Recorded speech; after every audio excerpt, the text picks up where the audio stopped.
안녕하세요. 글쓰는 개엄마입니다. 오늘도 저희 단골 손님이자 너무나 소중한 게스트이신 김선민 작가님이자 교수님을 모시고 저희가 또 웹소설 요런 이야기들을 좀 진행을 해보도록 하겠습니다. 그러면 인사 한번 해주시죠. 네, 안녕하세요. 네, 너무 자주 출연하는 김선민입니다. 네, 반갑습니다. 그러면 저희 바로 본론으로 넘어가 보도록 하겠습니다. 그럼 시작해볼까요? 고고고! 네, 그래서 요번에는 저희가 요즘에 시청률의 역사를 다시 쓰고 있다는 그렇죠. 재벌집 막내 아들에 대해서 좀 이야기 나눠볼 건데요. 보시는 분들은 아니 왜 갑자기 드라마 이야기를 하냐 이렇게 생각하실 것 같은데 여러분 그거 알고 계셨어요? 재벌집 막내 아들이 원래 웹소설이었습니다. 그렇죠. 원작이고요. 그래서 왜 이렇게 사람들이 좋아하는지 또 웹소설적인 매력은 어떤 게 있는지 저희가 좀 이야기 좀 나눠볼 건데요. 첫 번째 질문 조금 드려보려고 하는데 사실 이 작품이 이제 원작의 IP를 가지고 네네. 드라마화 된다 했을 때 네네. 많은 분들이 약간 반신반의 하시는 분들도 계셨고 맞아요. 그 다음에 좀 기대를 많이 하시는 분들도 계셨는데 지금 완전 히트작이 됐잖아요. 그렇죠.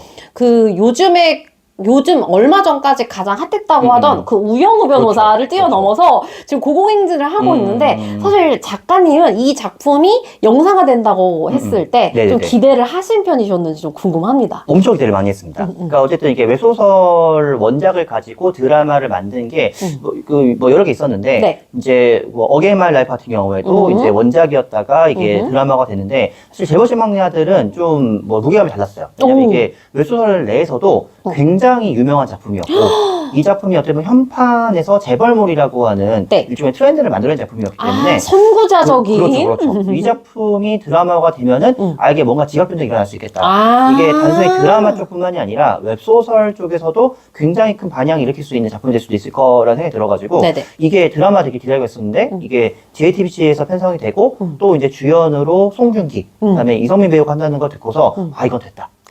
이거는 이제 기대할 만하다. 그 생각을 했었죠. 그래서 대박을 이미 예감하셨다라고 하셨는데, 그래서 지금 이제 드라마화가 돼서 지금 방영 중이잖아요. 네네. 저희가 이게 영상이 업로드될 시점에서는 종방이 됐는지는 모르겠지만, 일단 저희 기준으로 말씀드리면, 사실 제가 이 작품이 너무 재밌을 것 같아서 신랑한테 추천을 했어요. 우리 같이 보자. 네. 근데 신랑이 재벌집 막내 아들 자기는 별로 끌리지 않는다 이렇게 얘기를 하더니 이거 웬걸 저희가 오사카 여행을 갔는데 호텔 방에서 이걸 보더라고요. 그래서 여행 안 하시고 그래서 이거 대박이다라고 생각을 했는데 사실 저는 이게 웹소설이 원작이 아니라고 한다면 아니면 이 웹소설 원작이라고 누가 말 안 해준다고 한다면 웹소설 원작인지 잘 모를 것 같은 게 굉장히 딥하게 이야기를 좀 끌고 나가는 면들이 있고요. 사실 이게 약간 우리나라 현대사를 흐름을 좀 짚어주는 내용들이 굵직굵직한 게 많이 나오잖아요. 그래서 이거는 진짜 웹소설이지만 뭐 순수문화 그다음에 장르문화 뭐 그런 장르의 경계랑 상관없이 굉장히 잘 쓰여진 작품이다라고 생각을 했는데 좀 작가님은 어떻게 보셨나요? 일단 말씀하신 대로 이게 사실은 어떻게 보면은 이 재벌집 막내 아들이 회계물에 거의 이제 시초까지는 아니지만은 약간 거의 초기 그 설정을 가지고 갔던 거거든요. 약간 좀 내용이 좀 복잡해요. 왜냐하면 원래 회귀는 본인이 죽은 다음에 다시 과거로 돌아가는 건데 이거는 회귀한 다음에 본인이 아니라 그 순양가라고 하는 자기가 모시던 재벌집의 막내 손자로 어떻게 환생하는 거거든요. 그쵸. 다른 사람으로 태어나는 거니까. 그러니까 처음에는 제가 이게 약간 드라마가 된다고 했을 때 조금 걱정했던 부분은 과연 시청자들이 이 설정 이해할 수 있을까? 왜냐하면은 이게 재벌집 막내 아들 나오기 전에는 회귀라는 설정 설명이 되게 어려웠어요. 지금은 이제 알죠. 지금은 회귀라는 설정이 뭔지를 다 알고 이 드라마를 저희 엄마도 보고 저희 장모님도 보고 다 보시거든요. 근데 이걸 물어봤더니 회귀 설정을 다 파악하신 거예요. 그래가지고 그게 굉장히 좀 큰 진입장벽이었는데 이거를 일단은 그 시청자분들께서 이해하시고 몰입하시고 드라마에 빠져들었다는 것 자체가 굉장히 큰 어떤 진입장을 넘어섰다.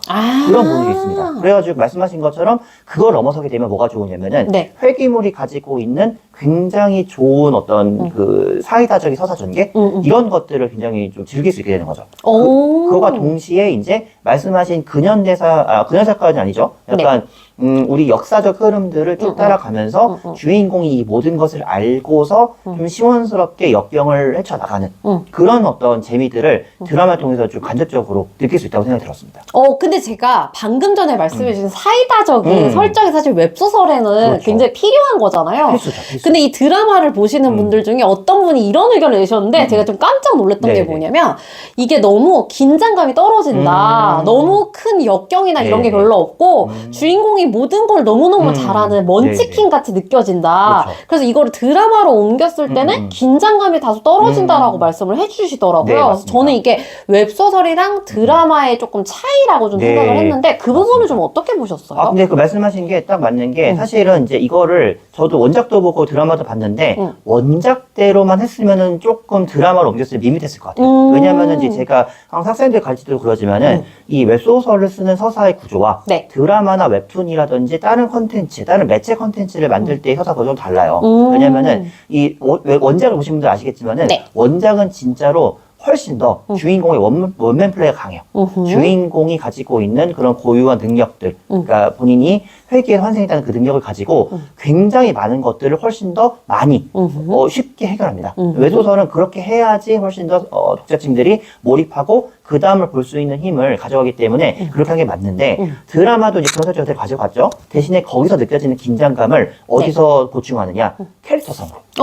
그래서 우리가 지금 보면 진영철 회장님이 진짜 찐 주인공이라고 할 만큼 맞아요. 그렇게 얘기하시는 분들 할아버지의 매력이 계시더라고요. 굉장히 크잖아요. 네. 그래서 보시면 아시겠지만 그 진영철 회장님의 매력은 사실은 이 원작에도 충분히 드러나 있어요. 근데 이 드라마 그걸 좀 극대화했고 더 재밌는 것은 이 원작에서 나온 다른 주요 캐릭터들, 그러니까 뭐 저기 뭐 진동기나 뭐 저기 그 밑에 있는 어떤 그 삼촌들, 그 고모 캐릭터가 특히나 훨씬 더 부각되어 있는데 이 주변 인물들의 캐릭터적 매력이 훨씬 더 커지면서 그들과의 어떤 부딪힘과 내지는 충돌을 통해 가지고 네. 긴장감을 다른 측면에서 끌어냈다는 거죠. 네, 그게 사실은 원작과 드라마의 차이점이고 네. 원작에서 주인공이 아무리 먼지기적인 능력을 가지고 있더라도 이런 캐릭터성을 통해 가지고 주인공에게 계속적인 어떤 위협을 가하는 식으로 긴장감을 준다면 충분히 그 드라마적으로 풀는 것이 가능하다. 그렇게 볼 수 있다는 거죠. 그래서 웹소설 원작은 네. 아무래도 장르적인 면이 그렇죠. 좀 충실하기 때문에 드라마라고 하는 다른 장르로 넘어왔을 때는 네, 거기에 맞춰서